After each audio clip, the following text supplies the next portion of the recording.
Detrás de la pasión de Padre Pío. Padre Pío, los vestigios de sus heridas. En su experiencia mística con Dios, Padre Pío experimenta algunos maravillosos y profundamente conmovedores fenómenos que lo unen estrechamente al misterio de la cruz. Desfallecimientos y letargos de sus potencias, heridas como brasas de fuego amoroso en su corazón, éxtasis de amor en sus profundos coloquios de oración, las huellas de la pasión de Cristo visibles en sus manos, pies y costado son algunas de sus manifestaciones más significativas. En toda manifestación mística, como en cualquier acción de fe, al hecho exterior que es reconocido, le precede una respuesta libre, de quien manifiesta el signo místico a la voluntad de Dios. A ejemplo de Cristo, se entiende que el valor de aquellos signos visibles en el Padre Pío, con los que se aprecia la respuesta de fidelidad de este fraile capuchino al amor de Dios en el camino de la cruz, fuese consecuente con su firme voluntad de ofrecer su vida al Padre Celestial, voluntad a la que jamás renunció y conservó así durante toda su vida. Él sabía y era consciente que la forma en que podía agradar al amado y participar estrechamente del dolor de Cristo en su entrega por la salvación de las almas era el sufrimiento. Entrando en los más profundos sentimientos del santo, podremos reparar en esos detalles que muchas veces se nos pasan de largo cuando hablamos de los signos sobrenaturales de Fray Pío. Para ello es conveniente profundizar un poco en entender cuál fue el sentido de su entrega, su servicio, su desbordante amor por Jesús y su celo incomparable por la salvación de las almas, que se presenta como ejemplo a seguir hoy para todos los hombres. Pues la santidad que Dios regala a su iglesia viene a través de la humillación de su Hijo. Ese es el camino. La humillación lleva a asemejarse a Jesús. Algunos hitos históricos que rodean esas hermosas señales que adornan la vida del Padre Pío y son muestra de ese amor desbordado por el Señor, serán el pretexto para descubrir el secreto que hay detrás de sus heridas. Uno de los hechos místicos más significativos en la vida del Padre Pío ha sido el que se ha denominado en el lenguaje de la mística como transverberación, que, siendo un don e iniciativa divina, se hace respuesta del amor de Dios a la entrega de aquel que recibe esta experiencia. En la teología y en la espiritualidad católica, la transverberación es considerada un regalo espiritual otorgado a personas que logran una intimidad mística con Dios. Consiste en una herida espiritual en el corazón, otorgada como señal del amor profundísimo a Dios por parte del místico. El asalto del serafín, como también suele ser llamado, no solo se manifiesta en su corazón, el que irriga la sangre por su cuerpo, sino también en su interior, en lo más íntimo de su ser. Por ello es un asalto místico que compromete toda su existencia. Padre Pío relata la experiencia de su transverberación en una carta dirigida al Padre Benedetto el 21 de agosto del año de 1918. El fraile capuchino comenta: Por obediencia me decido a manifestarle lo que sucedió en mí desde el día 5 por la tarde y se prolongó durante el 6 del corriente mes de agosto. No soy capaz de decirle exactamente lo que pasó a lo largo de este tiempo de superlativo martirio. Me hallaba confesando a nuestros seráficos la tarde del 5, cuando de repente me llené de un espantoso terror ante la visión de un personaje celeste que se me presenta ante los ojos de la mente. Tenía en la mano una especie de dardo, semejante a una larguísima lanza de hierro con una punta muy afilada, y parecía como si de esa punta saliese fuego. Ver esto y observar que aquel personaje arrojaba con toda violencia el dardo sobre mi alma fue todo uno.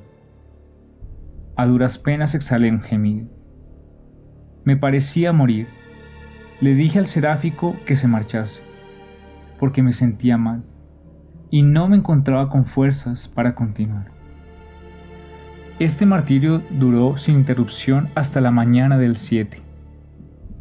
No sabría decir cuánto sufrí en este periodo tan luctuoso. Sentía también las entrañas como arrancadas y desgarradas por aquel instrumento, mientras todo quedaba sometido a hierro y fuego. Desde aquel día para acá estoy herido de muerte.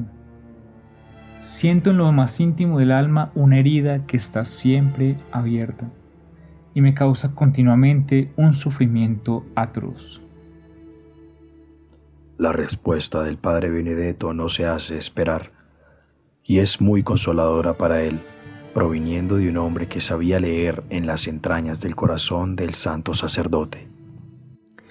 Todo esto que ocurre es efecto del amor, es prueba, es vocación a corredimir y por eso es fuente de gloria.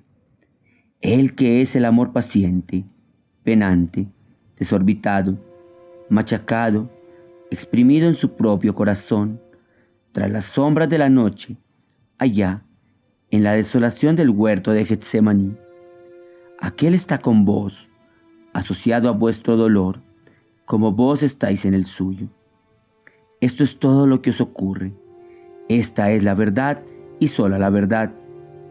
Ni siquiera tiene carácter de purgación, sino de unión dolorosa. Lo que se refiere a la herida cumple vuestra pasión, como cumplió la del amado sobre la cruz. Besad la mano de quien os ha transverberado y estrechad muy junto a vos, dulcísimamente, esa llaga que es sello e impronta de amor. Las heridas de un corazón que se entrega por amor oblativo son incomprendidas muchas veces por los hombres. Así sucedió con Jesús, y asimismo sucedió con el Padre Pío. Pero aún más incomprendidas fueron las llagas con las que fue adornado su cuerpo para unirse íntimamente a la pasión del crucificado.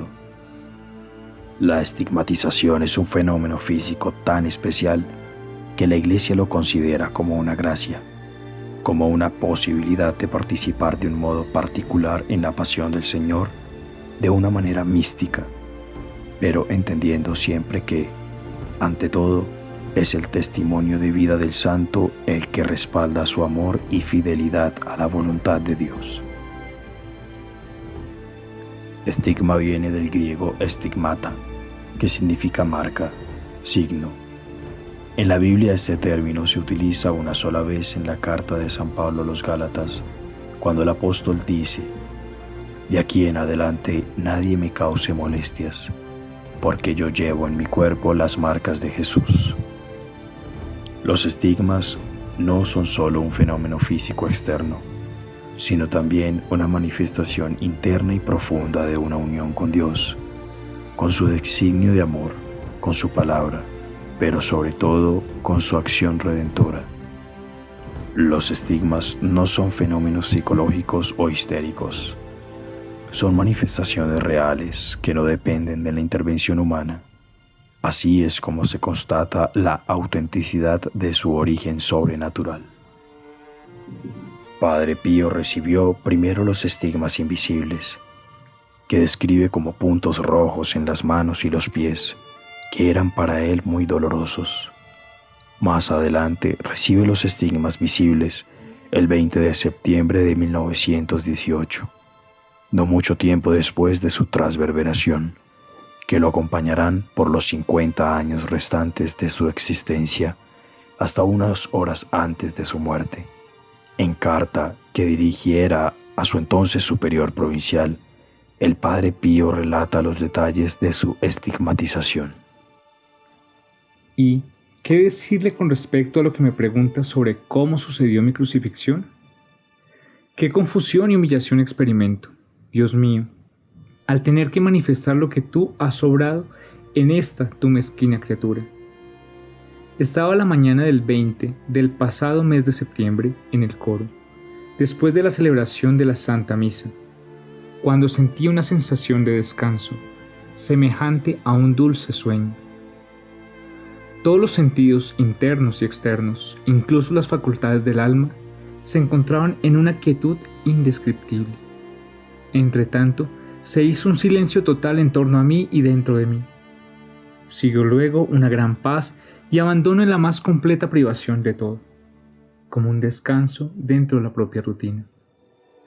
Todo esto sucedió con la velocidad del rayo. Y mientras sucedía todo esto, me encontré delante de un misterioso personaje, semejante al que había visto la tarde del 5 de agosto, del que se diferenciaba solamente en que tenía las manos, los pies y el costado manando sangre. Solo su visión me aterrorizó. No sabía expresar lo que sentía en aquel momento. Creí morir, y habría muerto si el Señor no hubiera intervenido para sostener mi corazón, que latía como si quisiera salir del pecho. La visión del personaje desapareció y yo me encontré con las manos, los pies y el costado traspasados y manando sangre. Imaginad qué desgarro estoy experimentando continuamente casi todos los días. La herida del corazón mana sangre incesantemente, sobre todo desde el jueves hasta el sábado por la tarde.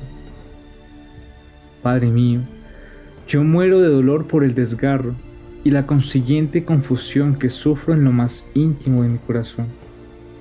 Temo morir desangrado. Si el Señor no escucha los gemidos y retira de mí este peso, ¿me concederá esta gracia Jesús, que es tan bueno? ¿Me quitará al menos esta confusión que experimento por estas señales externas? Alzaré mi voz a Él sin cesar, para que por su misericordia retire de mí la aflicción, pero no el desgarro ni el dolor, porque lo veo imposible y yo deseo embriagarme de dolor, sino estas señales externas que son para mí de una confusión y humillación indescriptible e insostenible.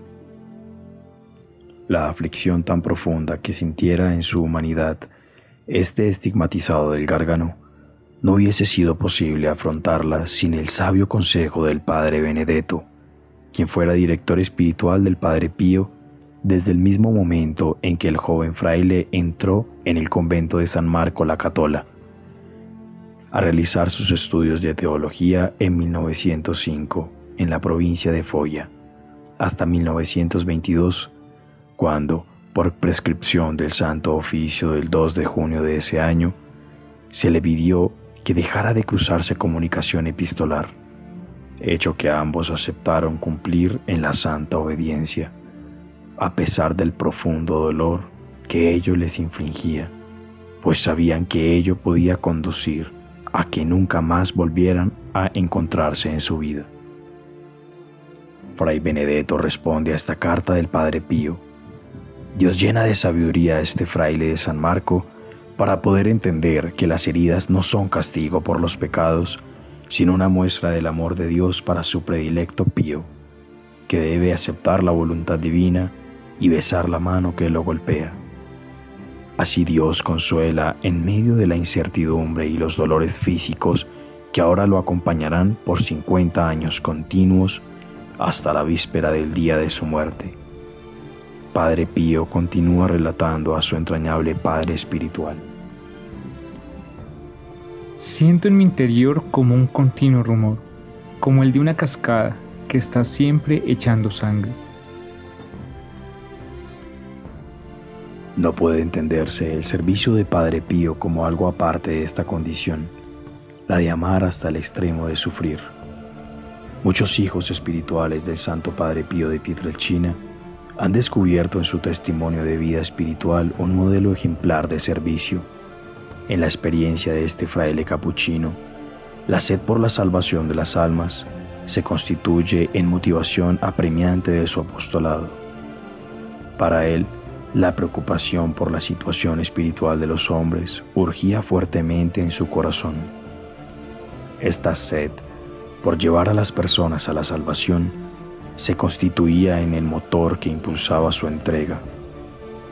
Los estigmas y la llaga de su corazón son solo algunos signos de su entrega por amor a Dios para hacerse instrumento del Señor por la salvación de todos los hombres.